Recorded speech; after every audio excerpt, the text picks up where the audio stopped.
দেখেন আমাদের সাজিদ কত সুন্দর একটা কাজ করতেছে। ও ডিমগুলা মেশিনে রেখে সুন্দরভাবে ধুয়ে বলদে রাখবে, সেখান থেকে আবার ফ্রিজে রাখবে। কারণ ডিমগুলো ধোয়া ছাড়া যদি ফ্রিজে রাখা হয় তাহলে সেক্ষেত্রে আপনার অনেকগুলো জীবাণু ফ্রিজে চলে যাবে, অনেকগুলো খাবার আছে সেগুলোর সাথে মিশে আমাদের স্বাস্থ্যের জন্য ভয়ঙ্কর ক্ষতিকারক হতে পারে। সেজন্যই এই কাজগুলো করা হচ্ছে। এই কাজটা আমাদের সাজিদ এখন শিখে গেছে, খুব সুন্দরভাবে এই কাজটা করতেছে। দেখেন এইভাবে কি সুন্দর ডিমগুলো দেওয়া হয়েছে।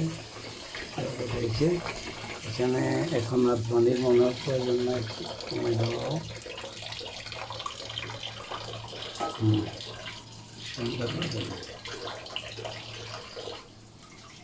সাজিদ এখন অনেক বোনের ছেলে, কাজের ছিল অবসর সময় ওরা কিছু টুকটাক কাজ করে দেয়, পড়াশোনা করে, খেলার সময় খেলে। তবে খেলার সময় নিচে নামলে আসতে একটু লেট করে, সেজন্য একটু হালকা পাতলা বকা খায়।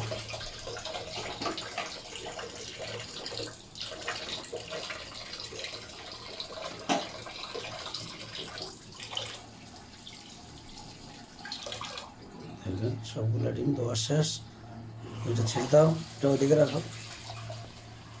ঠিক আছে, এটা নিয়ে আসো, এখন ফ্রিজে রাখবা।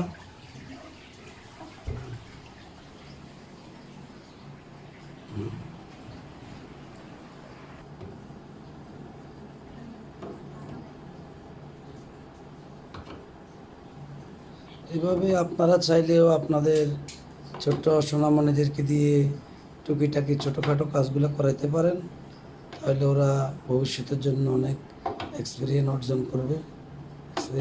অর্জন করবে, ওদের আগামীতে ওদের কাজে আসবে।